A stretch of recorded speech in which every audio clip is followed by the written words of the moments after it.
আসসালামু আলাইকুম দর্শক, আমি আজকে গ্রামের বাড়িতে আসছি। তো আমাদের এক প্রতিবেশী, আমাদের অত্র এলাকার সকল মানুষ তাকে চিনে। ওনার নাম হচ্ছে ফুলজান বিবি।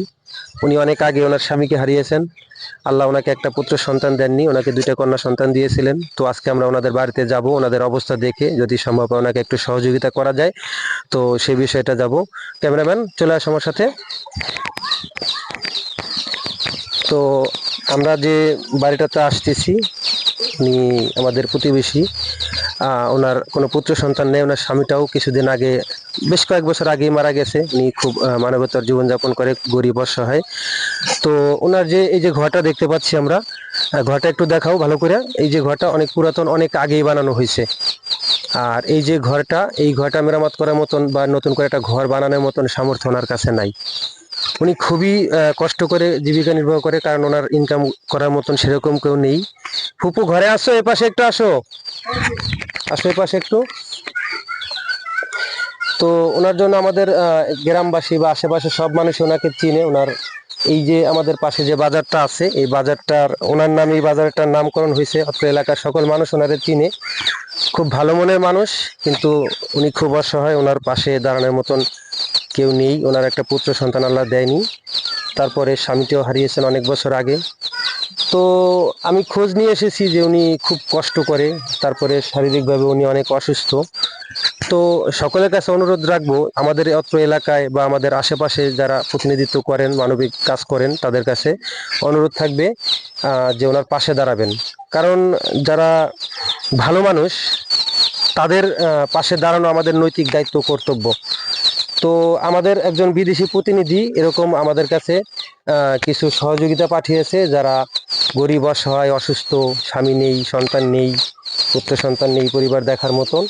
এরকমভাবে একজন প্রতিনিধির পক্ষ থেকে আসি। ওনার নাম হচ্ছে নয়ন হোসেন, সৌদি আরব প্রবাসী। তো ওনার পক্ষ থেকে আমি তোমাকে কিছুটা সহযোগিতা করব, ওনার জন্য তুমি দোয়া করবা।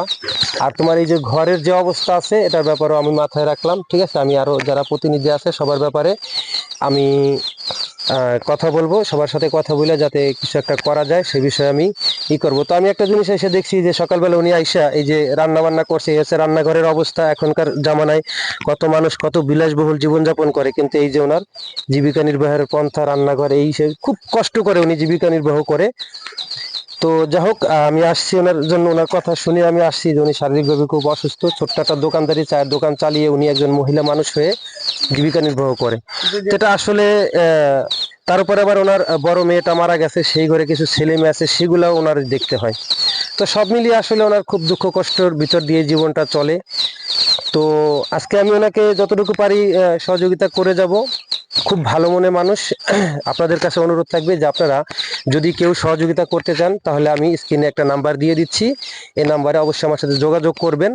ওনার একটা ভালো পরিবেশ যদি করে দিতে পারি, তাহলে সে সবাই আমরা আনন্দিত হব। তো আমি আজকে আসছি।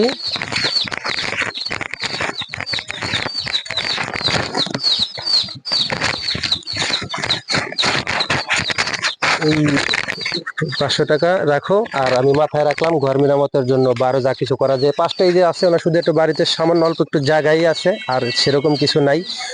তো যে লোকটা বিদেশ থেকে টাকা পাঠাইছে, ওনার নাম নয়ন হোসেন, একজন সৌদি আরব প্রবাসী।